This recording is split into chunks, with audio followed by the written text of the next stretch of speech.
Lucas Degerness was a 14-year-old from Prince George, British Columbia, Canada. He lived with his mother and had a 7-month-old baby sister. On June 7, 2007, after a meeting with his principal and mother, Lucas took off on his own unexpectedly. Unbeknownst to his mother, Lucas spent the next few days with friends. After that, he was never seen again. I'm Ed Densel, and this is Unfound.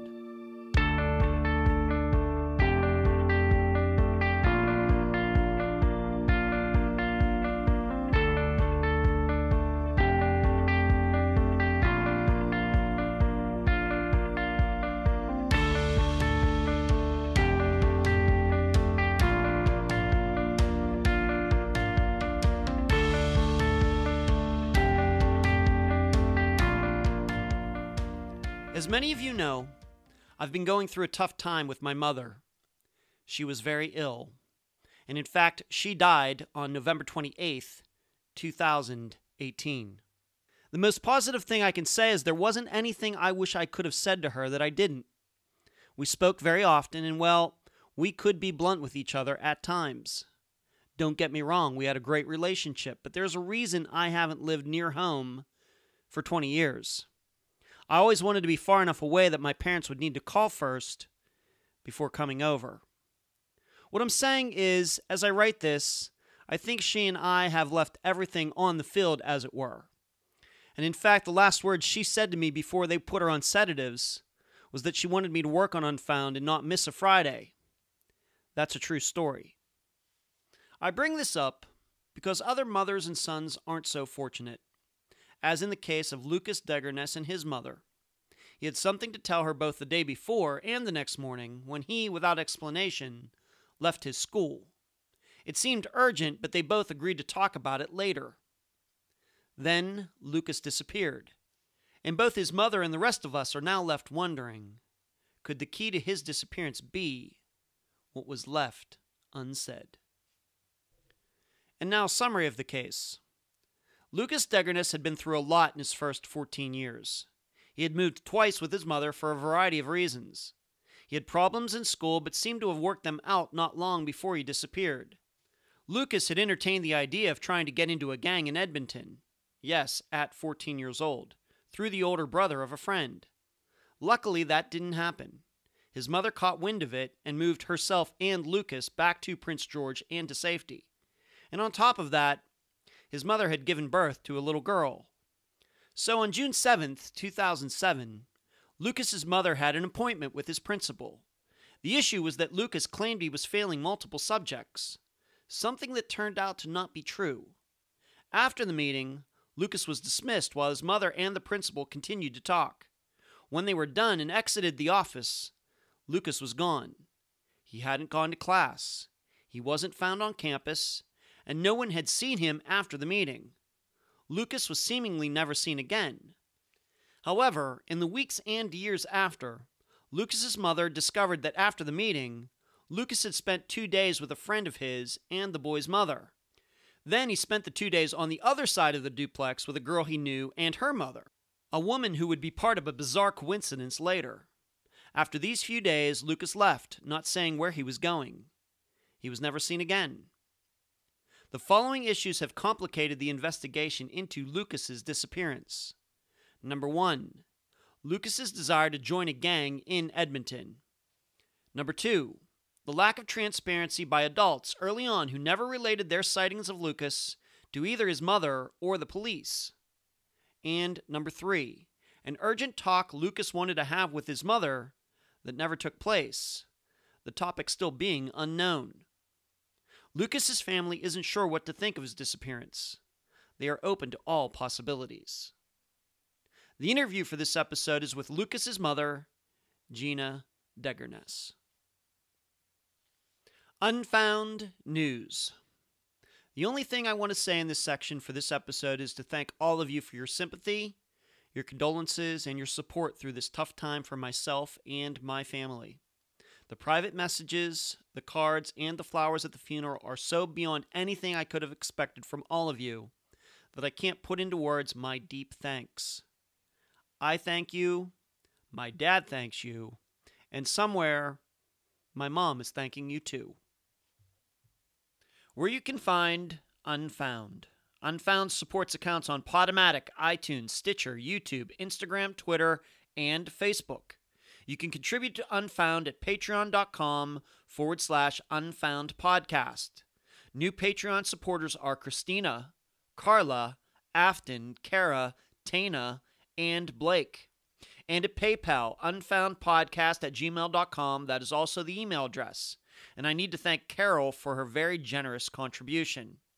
The websites, unfoundpodcast.com and triblive.com/news/unfound. Merchandise, the books at amazon.com in both ebook and print form. Don't forget the reviews. Shirts at myshopify.com/unfoundpodcast. And playing cards at makeplayingcards.com/sell/unfoundpodcast. And please mention Unfound at all true crime Facebook pages, websites, and forums. Thank you. I'm so happy to have on this episode of Unfound the mother of Lucas Degerness, Gina Degerness. Gina, welcome to Unfound. Thank you for inviting me. You're very welcome. Let's start with this. Lucas is your son. Tell the listeners a little bit about him. What was he into? What were his interests? What do you remember about him as a little kid, maybe up to when he became a teenager? Sure. My son was what I like to call my Christmas wish baby. So That's funny. On Christmas Eve, I made a wish to have a baby, meet a nice guy. So that's exactly what I did. Is I met a nice guy and I had a baby. Luke was my Christmas wish baby. Funniest little baby you could ever see. He used to have this little hat, a Gilligan hat, that he loved to wear. And he was an outdoors kid, loved to ride his bike, loved to go fishing, loved camping, anything to do with the outdoors, that's what he liked. And his friends were important to him. He was a young guy. Mm-hmm. Pretty resourceful, so, being outside and stuff was a good thing for him. He was pretty smart. Mm-hmm. Kind kid, funny kid. He has a lot of cousins and family that miss him dearly. Good-looking kid. Mm-hmm. I have to ask, since this is a Canadian case, and of course I'm from the United States, was he into hockey? Was that one of his things or not? Like a lot of Canadians. Not particularly. Really? I basically raised him as a single mom, and I'm not that athletics. But he did. My father's into baseball, so he was into baseball a bit during the summers. Okay. But a lot of times the sports happen. Well, it sounds weird, but the sports happen during the summer. And he was with his father most summers, and then with me during school time. So. Oh, okay. Yeah, I don't know. His father didn't really get him into hockey because he wasn't really into that. So. No. Okay. But anything to do with the outdoors, loved that. All right. Okay, like fishing and things like that. Loved fishing. Did he? Okay. All right. And in school, we're going to get to, of course, school, I think, is part of this disappearance. It's at least it's a kind of, where it started that day. But how did he do in school up until that point? He was a good student. He just didn't really enjoy going to school at all. And maybe he got bored. I'm not sure, but I don't think he did well in school. He had some good friends in Prince George, BC, but I remember once I went to pick him up and some kid was pushing him into oncoming traffic in Prince George. Like I had gone to pick him up and he didn't know I was picking him up, and there's a crosswalk all the kids cross, and this one kid literally pushed him out into there. So I screamed from the car and this kid took off running, so I never did find out who that was. And I hate to think that's what his entire elementary school was like, because he did have friends. Yeah. So I don't know where that particular time came from. And then, Yeah. you know, moving between provinces, it made it difficult to have those deep, long-lasting friendships for him, I think. Right. Well, let's talk about that. That during his childhood, you lived in both Edmonton, Alberta, and then Prince George, British Columbia. If I may ask, why the changes in cities? Well, he was born in a little place called Kitimat. He was the second biggest baby born there. I want to throw that in because he was 11 pounds, 2 ounces. Oh, wow, that's a big baby. He was huge. He was like holding a 6-month-old. Oh, my. Very healthy baby. The only bigger baby born in Kitimat was a 14-pound girl. Oh, my gosh. But when he was born, I swear every person employed at that hospital came through our room to look at him. So I bet he was almost a record. I can see why. Yeah. So he was just under 2 years old, and my husband and I split up. So I had been raised in Prince George, so we left that community, and I basically raised him in Prince George until I took a course in college, and I thought, well, I don't really have much chance of a career here or any kind of satisfying relationship. So I decided Edmonton's a great place because we had a friend who was moving there, and our boys were good friends, like besties. Mm-hmm. And she's from Edmonton. So I had no intention of coming to Edmonton. I was going to go to Calgary, but she talked me into going to Edmonton and said part of our decision was at least both of us will have a friend each, right? So Luke had his friend and I had my friend, the mom. So that's how we ended up here. And then he hated it here. He hated being away from BC, and probably about 9 months after we moved here, I sent him to live with his father. So he was there for, I think, a couple of years, and then there was trouble at home with his father's ex-wife at the time. Mm-hmm. So again, he came and lived with me, and then at that time, I was pregnant with my daughter. And she was born 10 days after he came back from living with his father for a couple of years. So we didn't have a lot of time to renew our mother-son kind of bond. And then I had to really concentrate on the baby rather than him. And I had no vehicle, and I was staying at home taking care of the baby. So I kind of had to let him run wild. And by the time he came back, he was quite troubled then. And he started having trouble in school with teachers and other kids, and then he started skipping out and running away. But every time this happened, he knew how much I worried. So he would either send me an email or he would phone and leave me a message. And what do you think is the longest maybe in this time that he would, run away or whatever? What's the longest he was ever gone?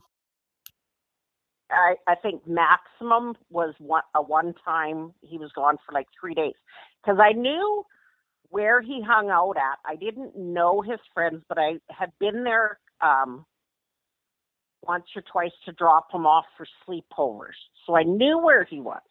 Mm-hmm. And I had talked to the parents, and it was kind of like one of those kind of safe houses where the kids are all allowed to hang out and do whatever the heck they like. The parents or the adults are upstairs watching TV, doing their thing, and the kids are all hanging out in the basement.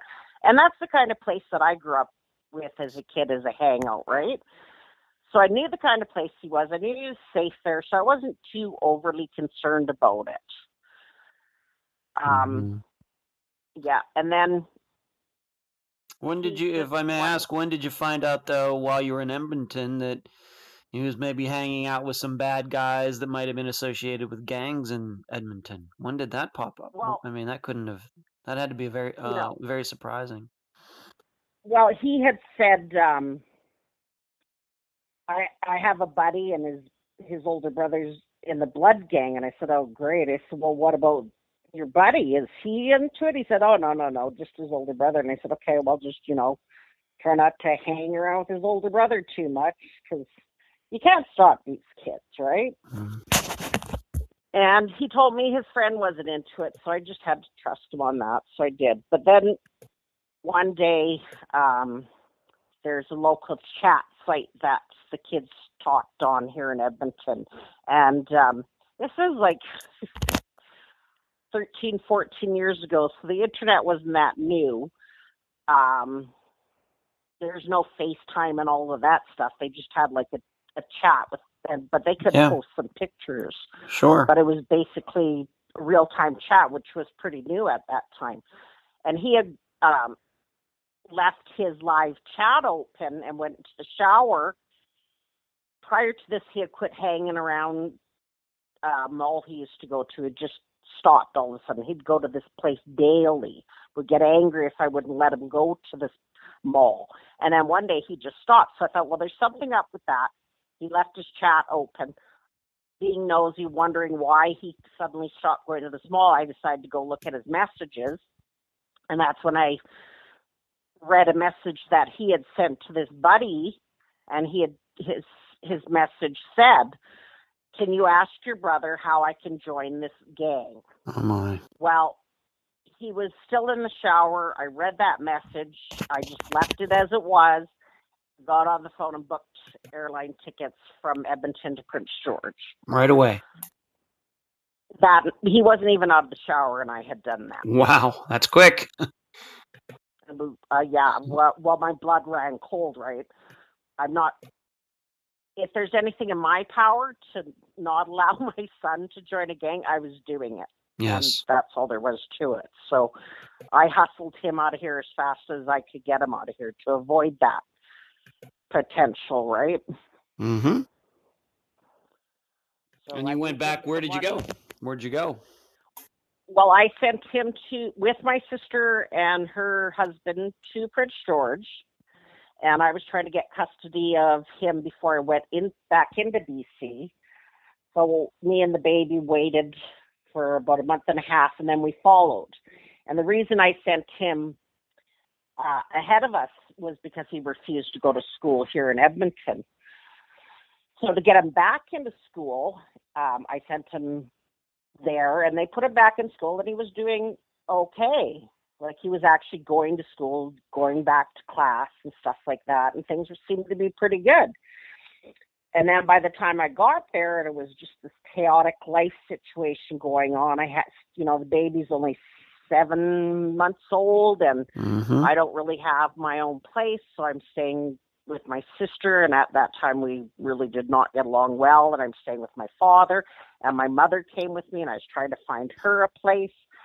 And so he kind of bounced between my sisters and my father's. It wasn't a good situation, but I was doing my best to try and get us our own place, right? Yeah. And then I guess he figured he wasn't doing great in school, so he just decided to start skipping out again. And unfortunately, I think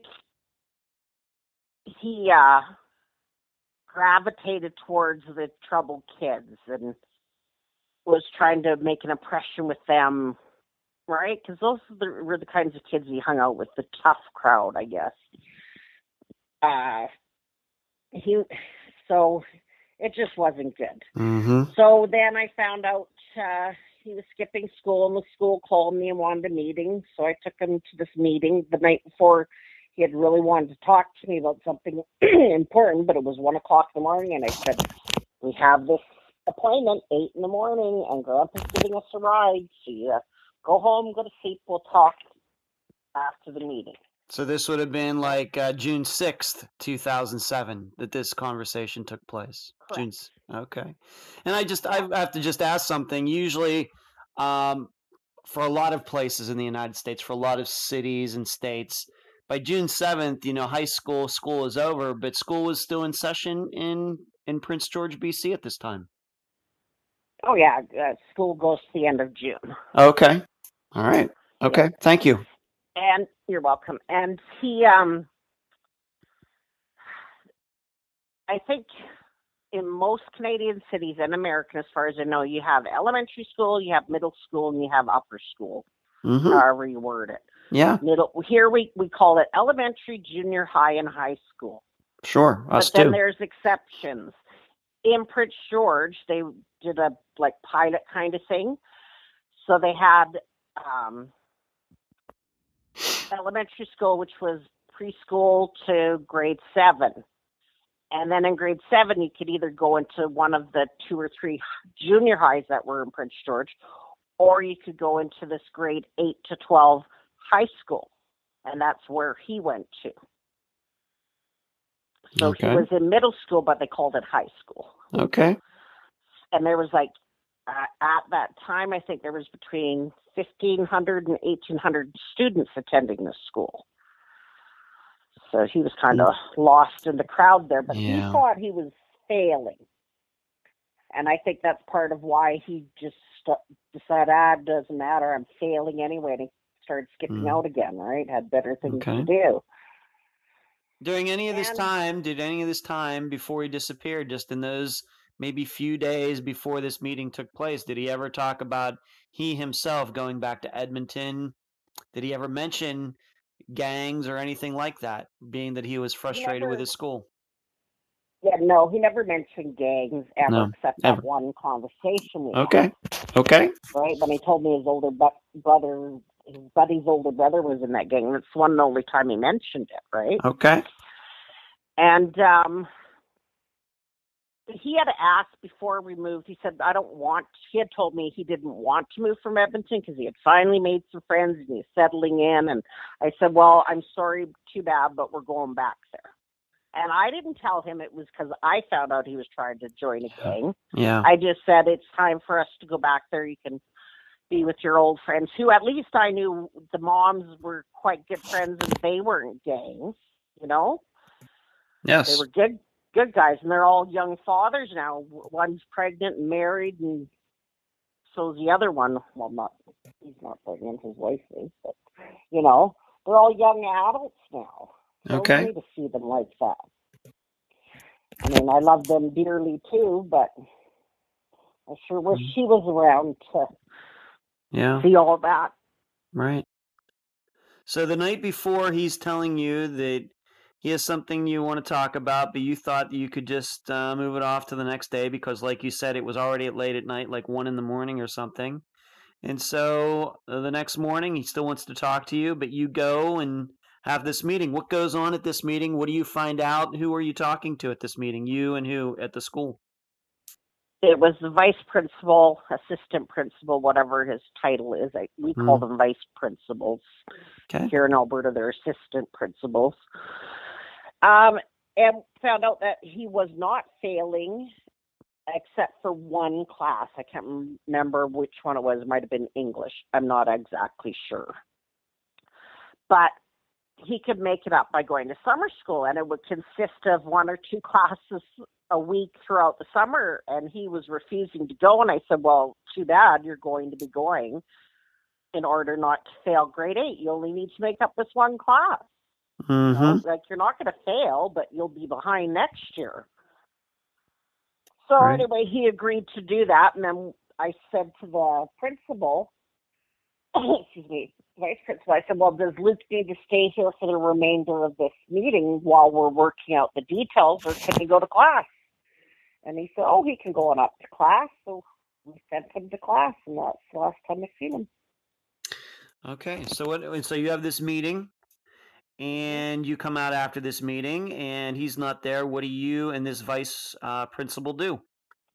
Well, we concluded the meeting. We had set up a schedule for the August part of September for him to make up this thing. And it was only like 4 classes.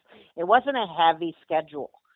Luke didn't know that because he'd supposedly gone up to class. So I said, thank you. And we stood up to leave his office. And he said, well, he goes, hang on. He goes, before you leave, why don't we just head on upstairs and see if he actually made it up to class? And I thought, oh, well, he said he was going there, and why wouldn't he? And I said, okay, well, let's go check. Fully expecting him to be there, because he was pretty much a kid of his word to me. He didn't lie to me. right? Okay. He lied to other people.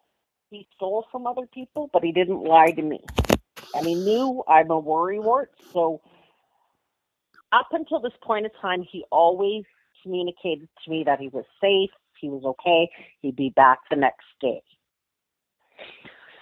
So we went up there, and he hadn't even made it to class. He didn't even go there. Wherever he went after he left us in the vice principal's office, I have no idea where he went to. Okay. So you guys, did you look like around campus? I mean, he wasn't in the class that he was supposed to be in.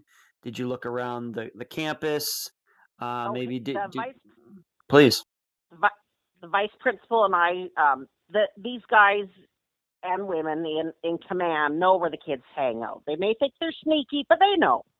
They know where the kids hide and have their little cigarettes or, go smoke a joint, because this is high school. Let's be realistic, drink, whatever. They know where these places are. So we toured. It's a big school, though, right? Like there's 2 or 3 floors to it, and it's quite spread out, and big parking lot, and there's some bushes in behind and the little valley, and it goes down into the soccer field. So it's pretty big. Not vast, but it's pretty big. And maybe I can't remember if it's 2 or 3 floors. But anyway, so we toured all the bathrooms. We went to the smoke pit. We went to the courtyard.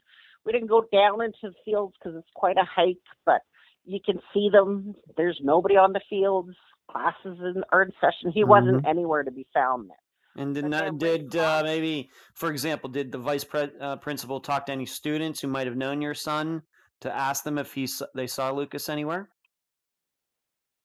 Was that done at the time? There were a couple kids, maybe we passed on the hall that he might have said that too. But I mean, he was pretty new to the school, and not a lot of people knew him anyway. Okay. Well, that I know of, right? But I don't recall that really happening because classes were in session. It was weird to see a kid in the hallway, right? Well, that's how it is here in Canada. They don't wander the hallways. Okay, right. They're either in class or they're not on the property pretty much, so they're hiding out at the smoke pit. And this being high school, some of them have flex time and, spare blocks are called, so they're supposed to be in like the library or wherever studying or what have you. But there's a mall across the way that all the kids go to at lunchtime. It's a 5-minute walk from school, and a lot of kids hung out there. So after I left the property, because we decided, he's nowhere to be found. He's not here. I said, well, I'm going to go check the mall, see if he's there. And again, he wasn't there. And by that time, it was getting close to the afternoon, and I had to get back to the baby. So I went back to the baby, fully expecting to hear from him.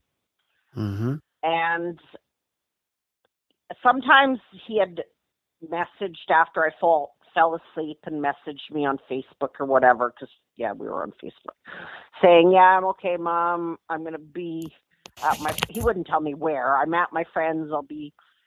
I'll get in touch tomorrow or whatever, because he knew I worried, right? Sure, of course. Let me know he was safe. Of course.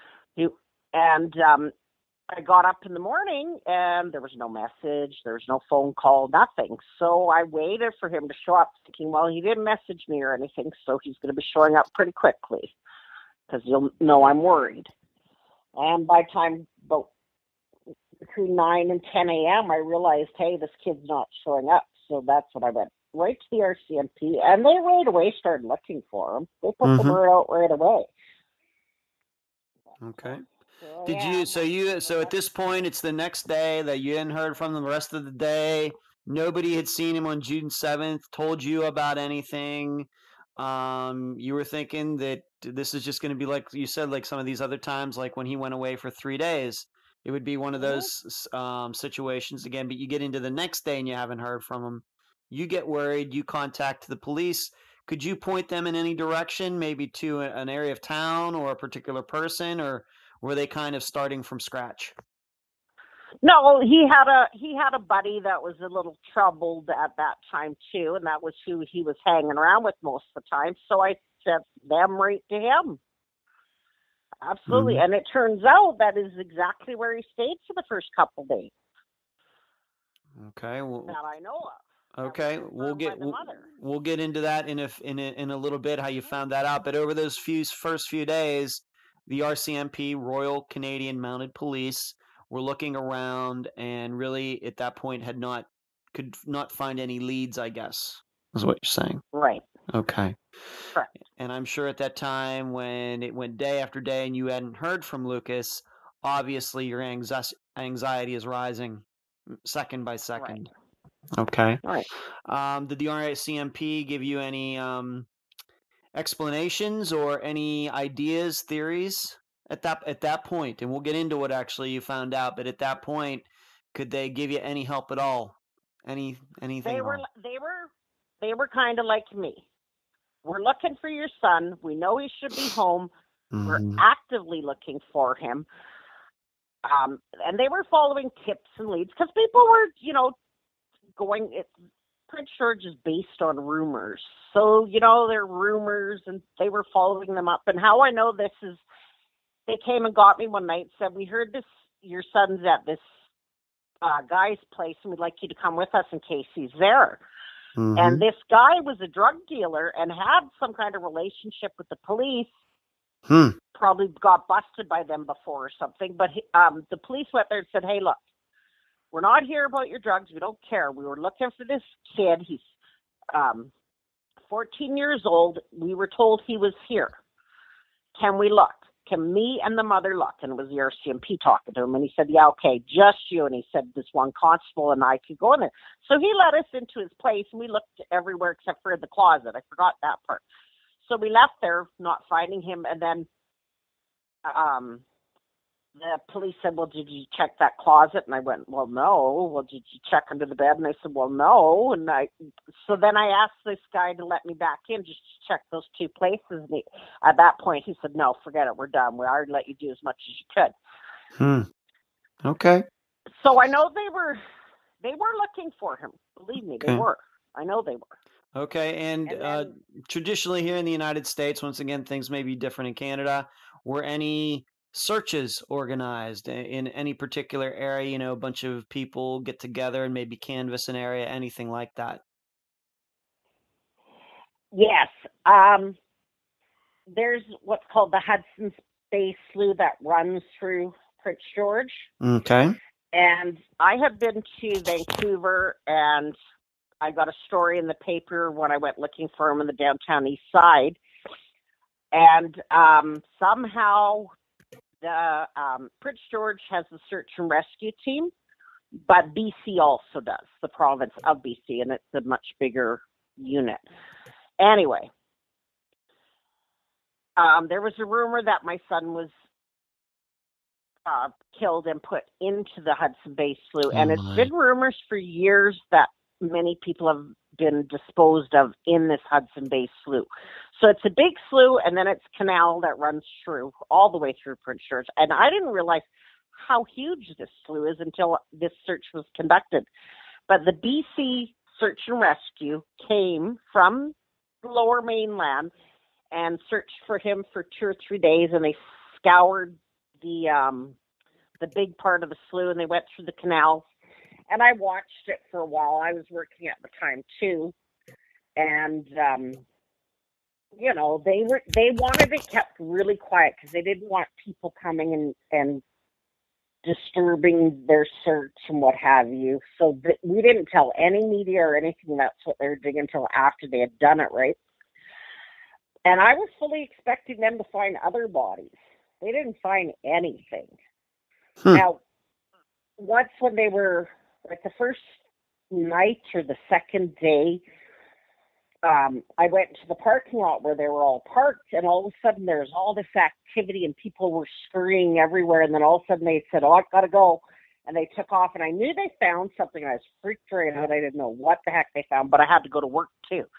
So I went to work, and then I asked them, like, what happened? Like, why was that happening? And I guess they had found an entire set of waterlogged clothes,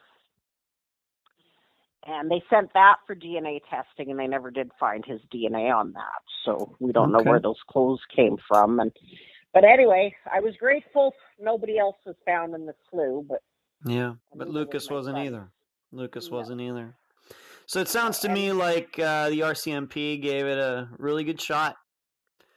oh, Trying, absolutely. looking around, and I have to tell you that the experience I have with a couple other Canadian cases, that it seems that RCMP tries to do the best they can. They keep in contact, with the families and things like that. Even though we do know that in Canada there are a lot of unsolved missing persons cases, so you're dealing with Yeah, them. I don't think my experience was normal. I just want to Hmm. say that I was very lucky to have gotten the support I did from them, and they did a media blitz release on the fifth date of his disappearance, the 50-year date of his disappearance, um, and it went Canada wide. And every time, excuse me, I've spoken with them or gone to visit them, they've been nothing but polite and give me the utmost respect. And I lucked out really as an First Nations person to have gotten that kind of support from the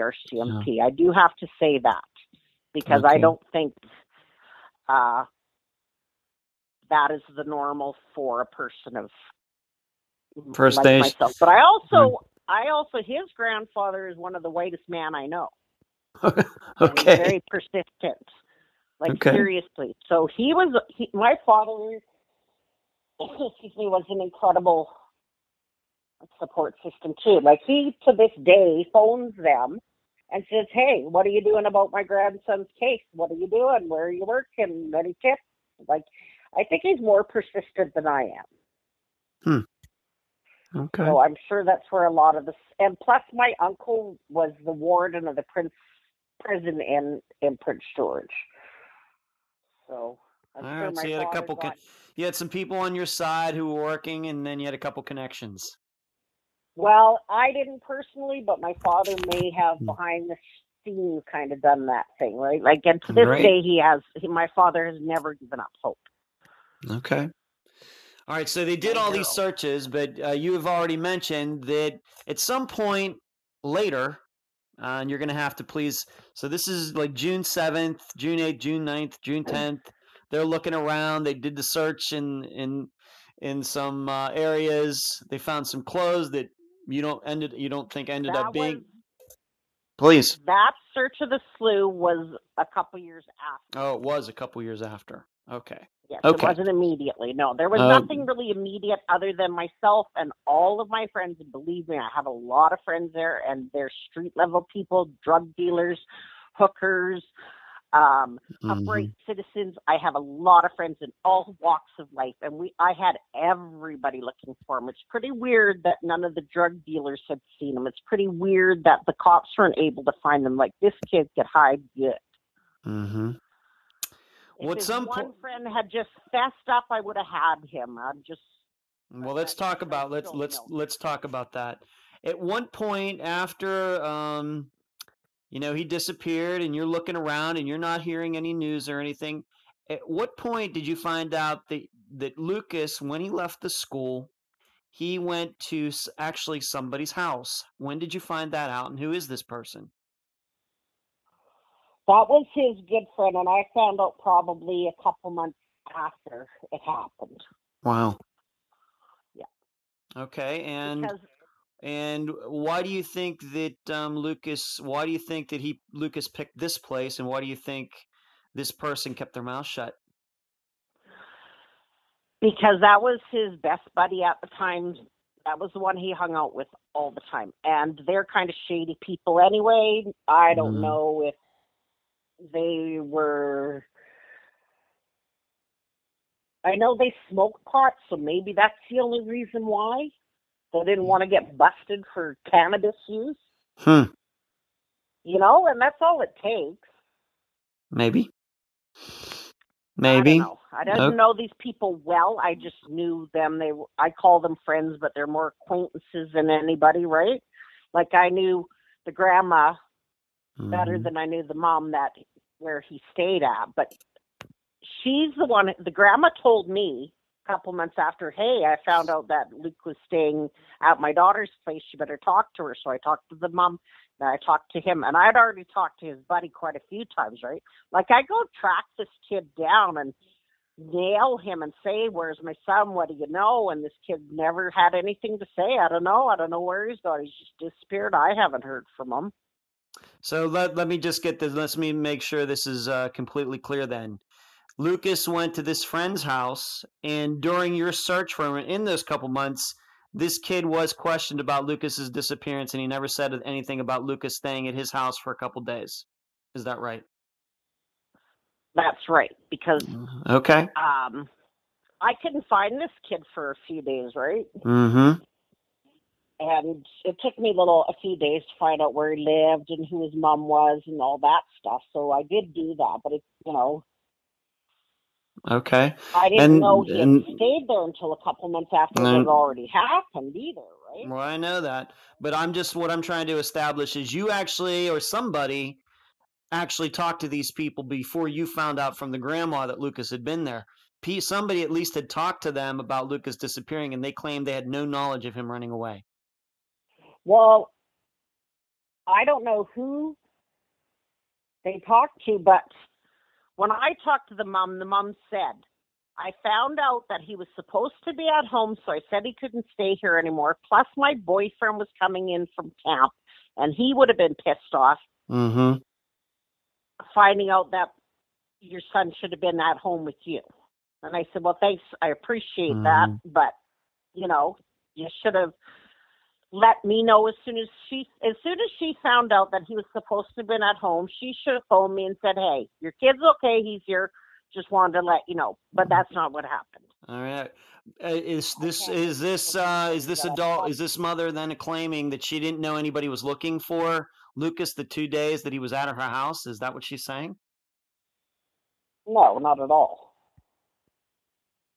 Okay. When you say she knew he should have been at home. She knew that people were looking for him. Okay. And that's part of the reason I think why she kicked him out. Okay. All right, but she never called you. She never called you to see if Lucas ever made it home or anything. No, she didn't. Okay. That's all I'm trying to establish. Okay. And then you find out a couple months later from her mother that Lucas had been there, and then you go talk to her, and she gives you the story. Okay. Yes. All right. Thank you.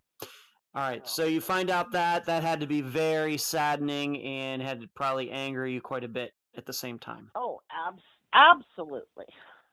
Okay. All right, so we just still not sure that people sound shady, and the kid, if he's a friend of Lucas, is probably going to keep his mouth shut. That's what kids do. All right, so we find out about that. When do you then find out? Now, this is the more bizarre part. So you just think that he took off someday after those 2 days that he stayed with this friend, but at some point you were assigned a counselor or an advocate. First, explain how that happened, and then we'll talk about the second location. Explain how you got this advocate from the government, the local government, whoever it was. Okay, so there's a program, and it's called Victim Services, and it's associated with the police, and they recommend anybody who's gone through trauma or accident, whatever. They say, here, you can get a hold of these people and talk to them. So that's what happened, because it had been about a year and a half, and I was having trouble dealing with it. And they said, well, why don't you talk to Victim Services Counselor? Sure. And I said, sure. So I talked to this woman, and it wasn't every day, but I would go into her office and talk. And I don't think she knew who I was. And I'm not sure how this conversation even came up. But she said to me, I have to let you know that my daughter had told me that Lucas stayed behind our house on an abandoned couch for a couple nights. Oh my God. I said, and when did you find this out? And she said, well, I found out a few months ago. And I said, well, did you tell the police? And I don't think she did. If my memory's correct, I don't think she did. Mm-hmm. And then I quit seeing her because I thought, you're supposed to be a victim services counselor. Why wouldn't you, if your daughter told you this information, immediately tell your coworkers this? Hey, my daughter said this happened. But again, it was a couple years after the fact that her and I found this out. Okay. And I never did talk to the daughter because the daughter's underage, and I left that to the mother to do. Okay, let me set this up for the listeners a little bit so they can understand, because this has to be one of the hugest coincidences I've ever heard since I started Unfound over 2 years ago. So you get set up with an advocate, somebody to talk to. Obviously, you're very troubled, you're depressed, etc. And this person, somebody to talk to, maybe they can help you. This is like you said, about a year and a half. So let's say towards the end of 2000, up to 2 years. Okay, maybe sometime in early to mid 2009, let's say. Correct. So you go and talk to this woman, and then out of the blue one day when you're talking to her, you find out that coincidentally, after Lucas left this other place where his friend was, that he went first, it seems, after, he left school, and went missing, he went to this woman's house, coincidentally, the woman who you then see almost 2 years later, who is your advocate. Yes.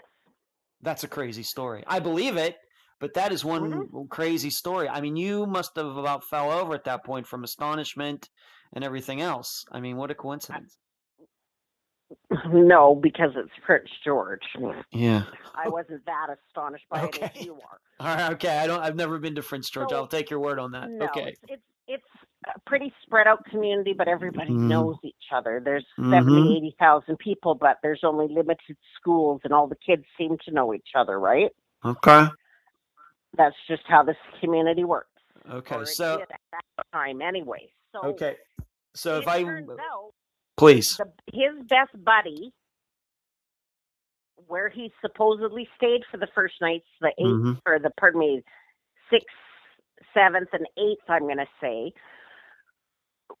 It was a duplex, and this is where the woman and her daughter lived, was on the other side of the duplex, which is why Luke was there. But I guess the astonishing part is that she ended up being my counselor a couple of years later. Gosh. And we kind of figured this out together after her daughter finally spoke up. And did your son know her daughter too? Yes. Okay. Yeah, they were friends. And I guess she kind of just sort of mentioned it. That kid who was missing, he was staying on the couch here a couple nights. I didn't think to. I mean, kids like to protect each other, sure, right? Of course, yeah. I mean, that's what they do. So I think that's all she was doing, right? Like. Okay. So I guess what we're saying here is that when Lucas left this guy friend of his and this woman who you eventually did talk to, not the advocate, but he didn't go very far. He just went to the other side of the duplex. Well, it was outside the yard. I mean, but I mean, really, it's the same property. There just happened to be an abandoned couch on the other side of the fence. Wow. But yeah, he didn't go far, so he must have felt pretty safe there. And it was a pretty mild thing. I mean, he was probably a little chilly, but not uncomfortably so, not life-harming chilly. It was probably in the plus Celsius, mind you, here. So, did this advocate, this woman who eventually told you this almost 2 years later, did she have any knowledge if he ever was inside her place? I mean, did her daughter ever tell her where Lucas would go out during the day and walk around, then come back? How specific was she? She just said, my daughter told me that he had slept a couple nights on the old abandoned couch outside of our property. And I said, oh, really? Okay, well, I would be letting the police know that. And then I got angry at her, and I thought, because I'm pretty sure I had asked her, like, did you tell the police? And she said no, because it was just my kid telling me this thing. And I'm like, well, I'm telling them, kind of thing. And then I got angry, and I didn't want to see her anymore. So I can understand why. Like I've been asked over the years, do you need to talk to somebody? Well, you know what? Not anymore. I'm good. Right. I don't want to talk to anybody. Thanks. Right. And why don't you start a support group? Well, because this is such a difficult thing. It's not like an AA meeting or going to see a counselor. Each and every one of us have a different experience. It's not something you want to meet about regularly. Yeah.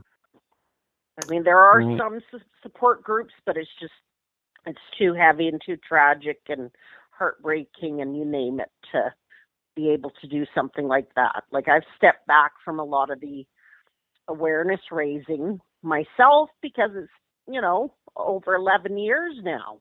Yeah. It's emotionally taxing. Yes. Yeah, it's very difficult. And I have my 12-year-old to continue to raise. Right. So, to your knowledge, once again, the way this is going, you could find out that Lucas was somewhere else and stayed for, I'm just, a couple months later, you find out one place, a couple years later, you find out about this other place. But unfortunately, this couch where he was staying for those couple days, was seemingly the last place that is basically a confirmed sighting of him. Correct. Okay. Do you know, There once again, after these two sightings, did the RCMP go talk to this acquaintance and her son? Did they go talk to this advocate and her daughter? Do you know if they did or not? I'm going to assume they did because I told them she had said that. Okay. But they know you never got any word back from any news that they got from that. No, they basically, I'm pretty sure they did and said, yeah, that's exactly what you heard was what she said. Okay. Kind of thing. All right. Right. And then I keep asking, go and check back with his male buddy. They're the one he was hanging around with every day, and check on him. They need to keep talking to that kid as far as I'm concerned. So I went there last summer, and now I have a new investigator, female one, and I reiterated to her. I said, I want these 3 things to happen. I want you to talk to the young guy he was hanging around with. He may be a young father by now. Maybe enough time has passed. He feels safe enough. If he knows something, if something has happened, to fess up. I want those 2 girls who posted that horrible message on Facebook talk to, because again, they're probably young mothers. If anything happened, if they had anything to do with it, maybe they feel safe enough to fess up what really happened. And I can't remember what the other one was. Okay. But those were the right. And I want to talk about these Facebook girls here in a little bit.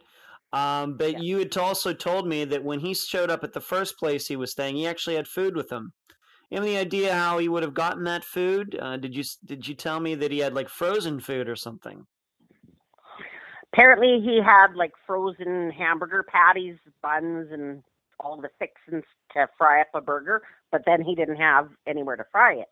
Yeah. So when he went to this friend's place, he asked if he could cook these burgers up there, and they said, sure, go ahead. And thought it was kind of weird, but whatever, kind of thing. Mm-hmm. So I think she wasn't really paying attention to what the kids were doing in her place, Yeah. She just basically let them do whatever the heck they wanted. Any idea where he could have gotten that food from? Well, he either bought it or he stole it, one of the 2. Okay, so we don't know. We don't know either way. It's not that, for example, it's not like the RCMP, if they found out about this food, was ever able to go to a video camera or anything, because they didn't find out about this till months later and the video would be all gone, for example. Yeah. Okay. So, but there's this other thing that you've told me about. There is these sightings of Lucas that you kept being told about. There was a post office story and some other things. There actually there was at the time or around that time a boy who kind of looked like Lucas, and he kept being mistaken for Lucas. Can you explain to the listeners about that? So there is a kid who currently still lives in Prince George, whose first name is Luke. Oh, my same first name, kind of. All right. They look amazingly alike.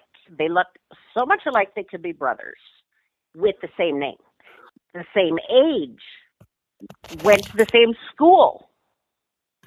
So I can see why people thought that was my Luke. But they're 2 completely different Lukes. And that's, I was in this office and a lady said, oh, that makes me mad when I see that poster. That kid's been found. And I said, really? So I thought, well, I'll listen to see what this lady has to say. Maybe she knows where my son is. So I listened to her rant on and on about how it made her angry about because seeing this poster all over the place because she sees the kid all over Prince George, blah, blah, blah. And it turns out that's the Luke she was talking about, not mine, but this other one. And that's when I realized a lot of people think that Luke is my Luke. And that's when I started my Facebook group, which is called Luke Degerness is Still Missing. Okay, sure. Sure. Yeah. There's over 800 members. Okay. And so this other boy, I mean, no fault of his own, has kind of complicated everything because a lot of people have heard about your son missing and then they see him like, well, this kid's not missing. Why should we look anymore? Exactly. Oh, my. Totally complicated it. And have you still wandered around Prince George to this day? Okay. Have you ever met this kid? Have you ever met him? No. I haven't, okay. No. Okay. Okay, just one. I've seen pictures of him, so. Okay. No, and I can't see that kid. Okay. You had mentioned these Facebook girls. Why don't you explain how that, the time frame of this, what they wrote, who they are? Go ahead and tell the listeners about that right now, being that you just mentioned it a few minutes ago. Yeah. So I was monitoring Luke's Facebook page to see if he is messaging people or posting stuff on his wall. And I have a terrible memory, but if memory serves me correctly, it was about a week after he had gone missing, up to 2 months. I'm not exactly sure. It's been over 11 years. But these girls posted a message on his wall, and it said, R.I.P. Luke, this is what you get when you follow us around. Or, no, pardon me. This is what happens when you follow us around. And I'm using this verbatim. Okay, I understand. I remember it, and I'm 100% sure that is verbatim what these girls read me or put on there because I just was in terror and I was crying and in shock, and I thought, oh my God, they're basically saying my son was killed. Yeah.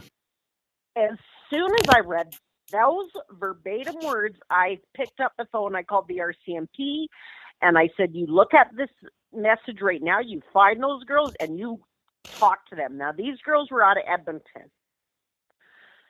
So the RCMP sent someone from the Edmonton RCMP detachment because Edmonton has RCMP, and it's also a major city here in Canada, so they have their own police department, Edmonton Police Service.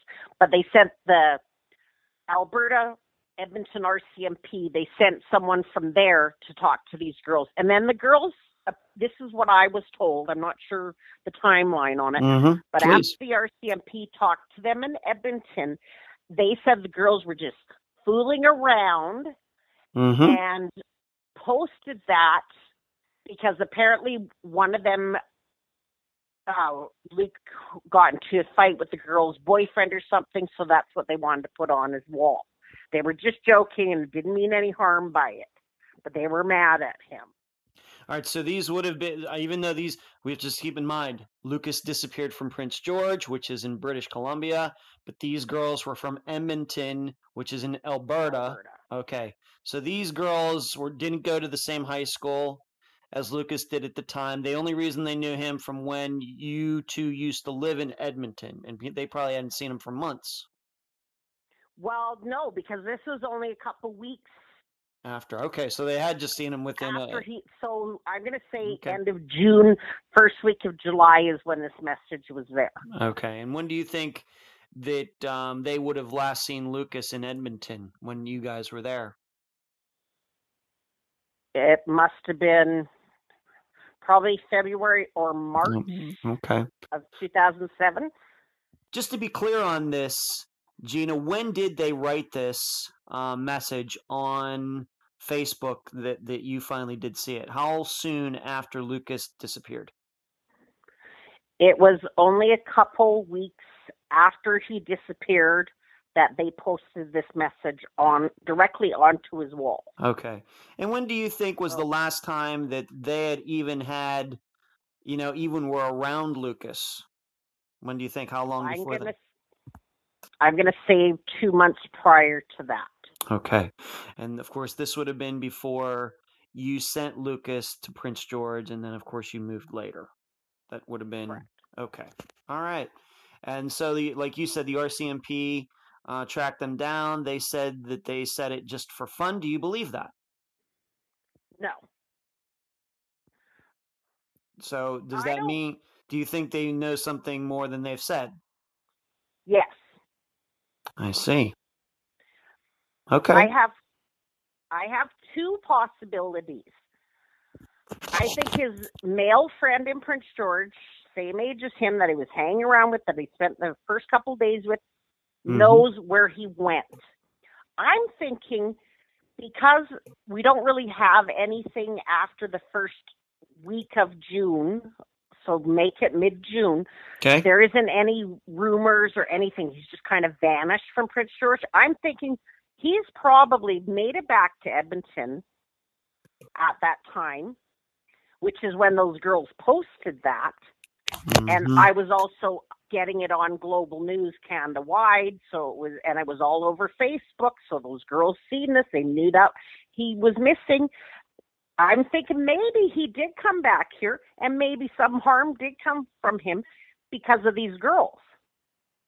So I want those girls, I want to meet those girls, and I have to do a FOIA back, and I don't know how to do that, to find out these girls' names so I can go and talk to them.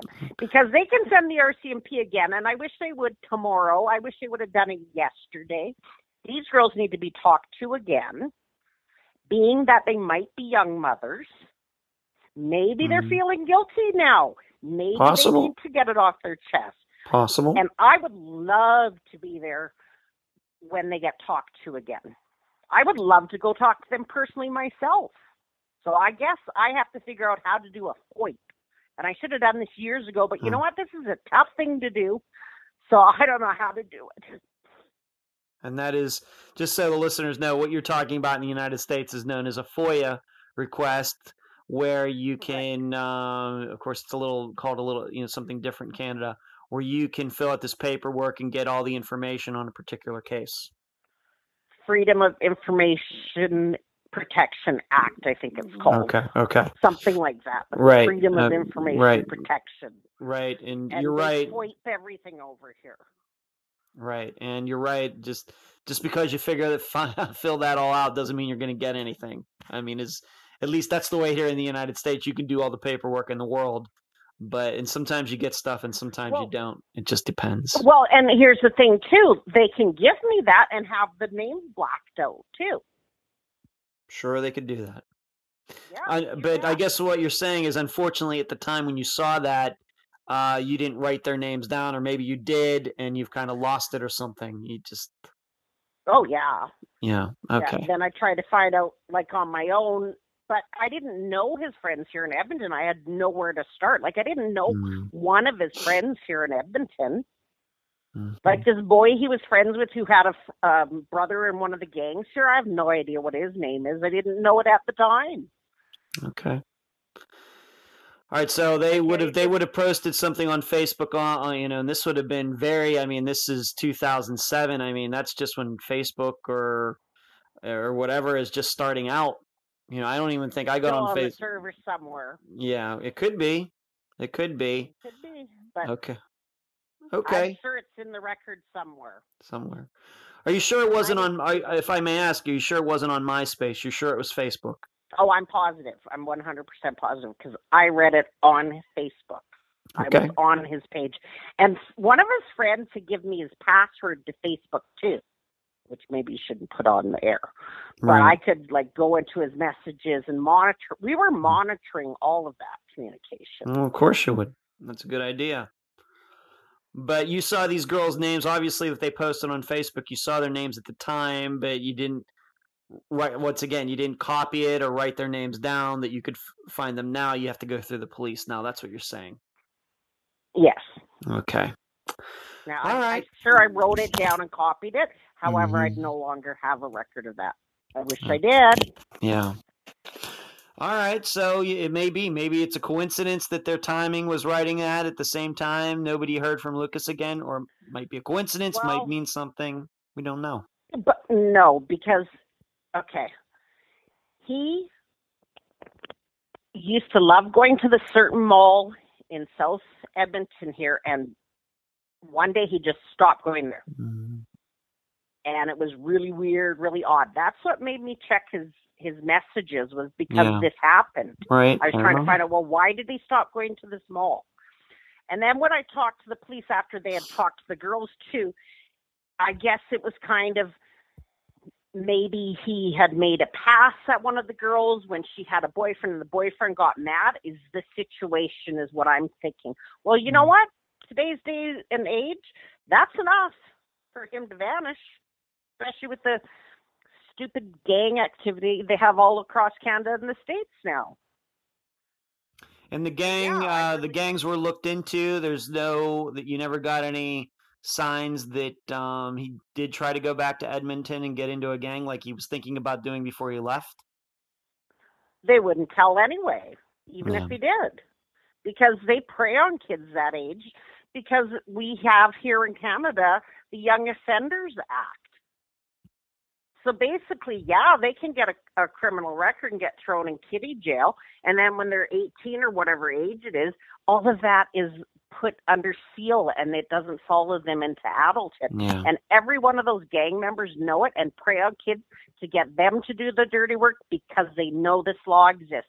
So he could have been here living a merry little gang life because he was 14, and nobody's going to tell on him for that. All right. And maybe we should make this make a little more sense. You live in Edmonton now. You did not live there at the time, but some time between 2007 and now, you actually moved back to Edmonton. 4 years after. 4 years. So. Okay. All right. So when you say here, you actually do mean Edmonton, and that would be where these girls seemingly would now live, and maybe where these gangs aren't accepted. Okay. I know I've asked you this question because this does go back to that day that he disappeared, or even the night before. He kept, telling you that he wanted to tell you something. You've had a lot of time to think about that. Do you have any idea what it could have been, and do you think that has anything to do with his disappearance?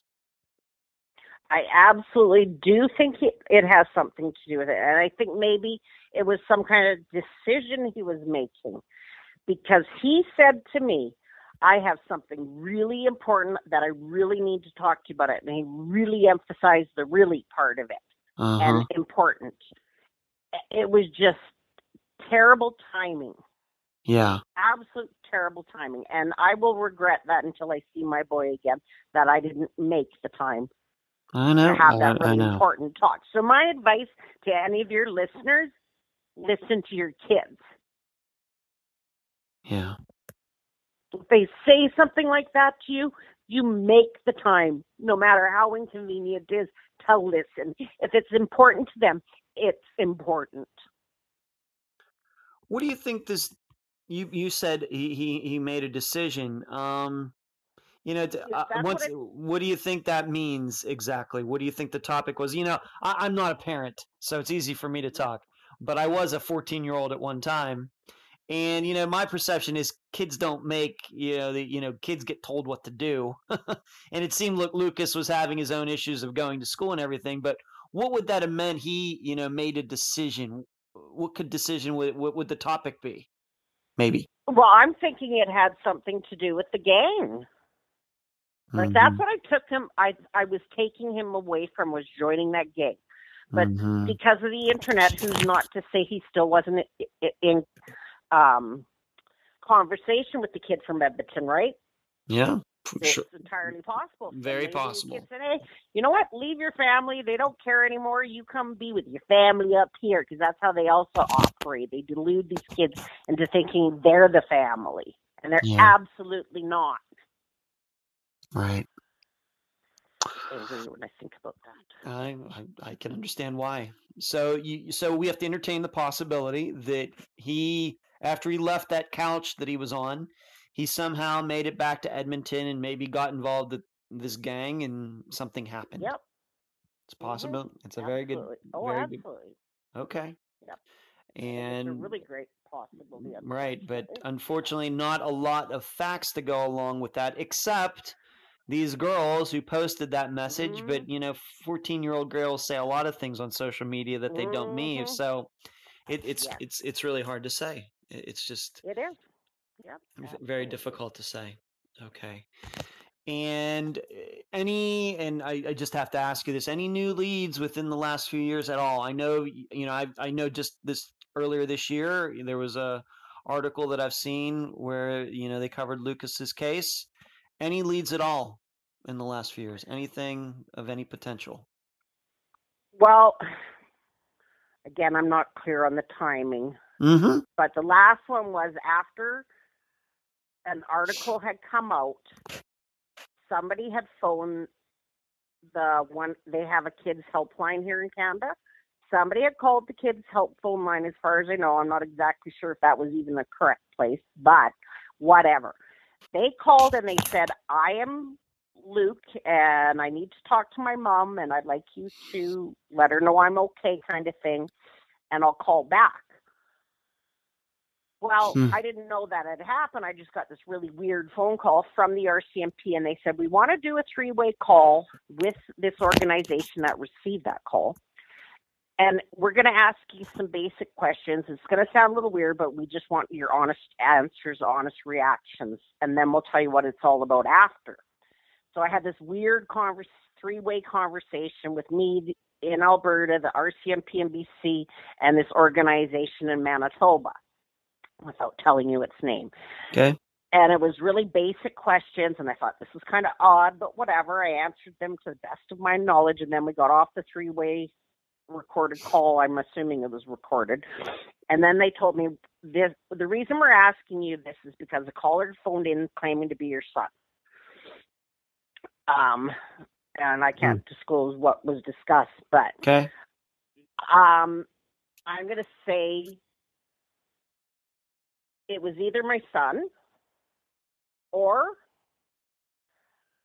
this is the only other possibility. It was someone who heard my story, has been following the story, and was deluded into thinking that would give me comfort. Right. That happens. I don't want comfort. I want answers. I don't want comfort. Absolutely true. That's what all my guests say, of course. And there are a lot of hoaxsters out there, a lot of scammers and things like that. Well, so, I mean, psychics prey on people. Thank God that hasn't happened to me. Yeah. But there's been people that I thought were dear friends saying that my son was slaughtered and his body parts scattered all over the countryside. What parent wants to hear that from someone who's a trusted friend? Yeah. It's weird what this situation does to people. I have friends who are people whom I thought were close friends. They can't look at me. They can't talk to me. It brings the possibility that it could happen to them too close to home, I think. So that's a very good. That's an interesting point, Gina. Very interesting point. Yeah. That's a very interesting point. But they're, deluded people who think by making that call or writing a letter, trying to give comfort, it's well-intentioned. It comes from a place of good intention, but it is so hurtful and is so misguided. Yeah. I know this has been tough for you, but you said that he has some other family members who are looking. You said they are looking for Lucas, and pushing this as hard, if not harder than you are. How has this affected them and their outlook? Well, his young cousins, who had good relationships with them are just as torn up about it as I am. You said before in this conversation that there are other people in your family, like you said, an uncle and someone else, maybe a grandfather, who are pushing this forward too. How has it affected them all these 11 years? Well, my father is absolutely heartbroken about it. That was his one and only grandson, and loves him dearly.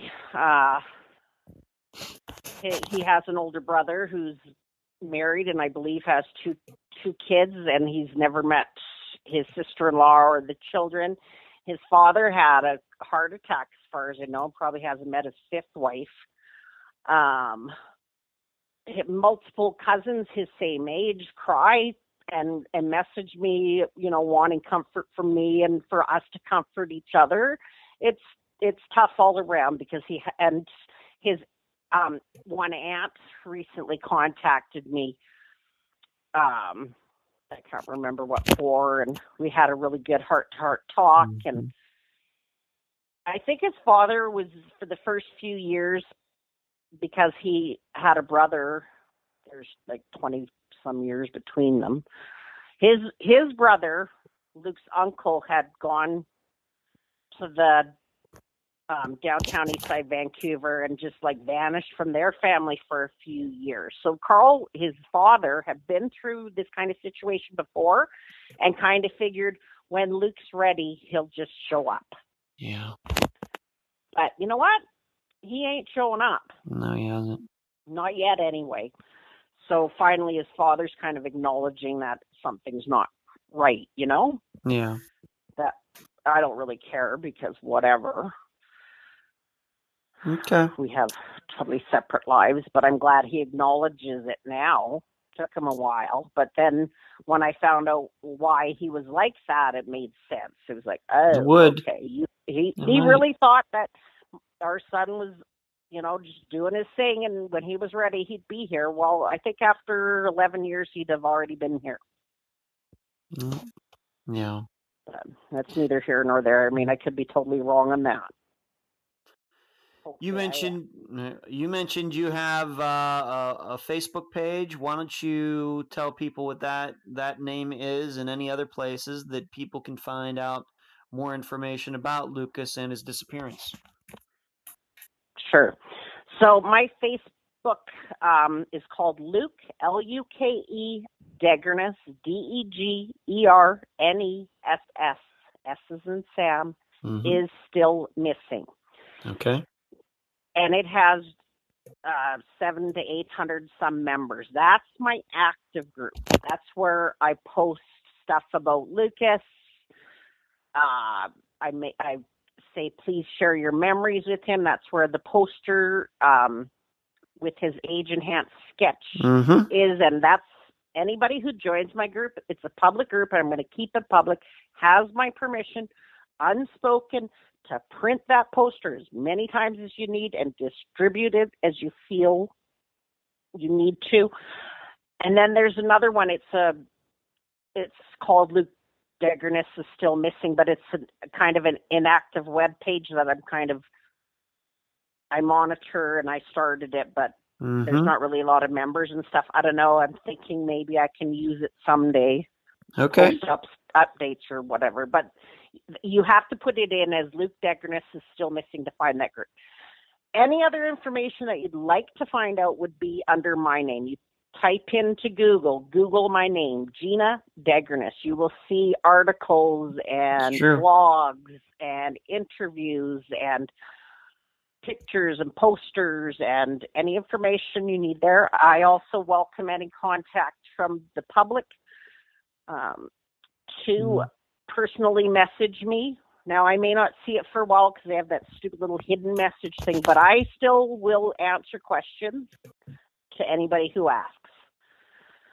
There is also on the poster, there's anonymous tips. If you want to give an anonymous tips, there's a 1-800 number. There's the Crime Stoppers website. It can all be done anonymously. All right. So, for example, if somebody does think that Lucas got into a gang and they're afraid of getting found out for reporting something like that, that would be where they could go, and their identity could be hidden. If they were exactly. Okay. Very good. Any last words before we complete this interview, Gina? Well, I'd just like to say thank you for, on behalf of us families living in this terrible limbo, to say thank you for giving us another platform to spread awareness of our missing loved ones. And I want to say to the families, friends, and loved ones, hang in there. never gets easier, but we can't give up hope. And I wish strength, love, and prayers to all. Okay.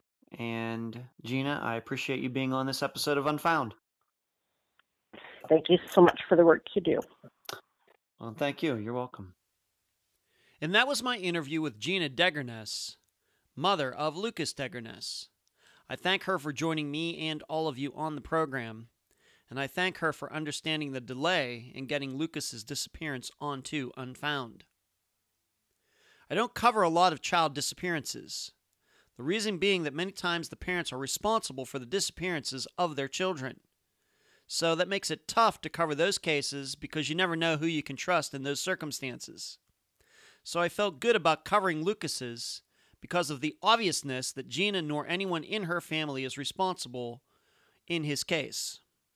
What is still stunning me weeks after interviewing Gina is that Lucas stayed outside the home of her eventual advocate for those couple days. That has to be one of the craziest coincidences, if it is a coincidence, in the history of Unfound. That the woman didn't go to police right away after her daughter told her about Lucas living on the couch should have made her immediately ineligible to help any families who have missing people. And certainly she should have never been allowed to work with Gina on Lucas's case. Whether the woman felt obligated to do so, maybe over guilt or not, never should have happened. We also have this talk Lucas wanted to have with his mother. What would the topic have been? I don't know. But here's what I am sure it wasn't about. It wasn't asking to join a gang. It wasn't talking about dropping out of school. As you all know, I have no children, but I get the feeling that Lucas might have just been looking for attention. His mother was busy with her new baby. She was trying to sort out her living situation. She had a new man in her life. Possibly Lucas felt a bit neglected and ignored, and just wanted some of his mother's time.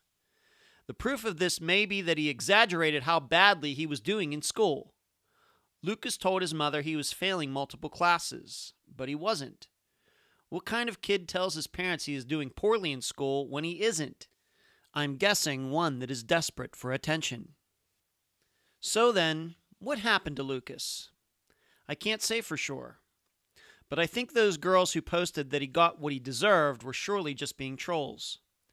Instead, I think this comes down to one of two choices. Either he committed suicide by jumping into the river near that couch he was sleeping on, or he's still living and out there. I can't really say what choice is more likely. I'll leave the rest of the theorizing up to you. And that's the program. If you found it informative, please go to the app that you use to listen to Unfound and give this podcast a nice review. I thank you for listening. I'm Ed Densel, and you've been listening to Unfound.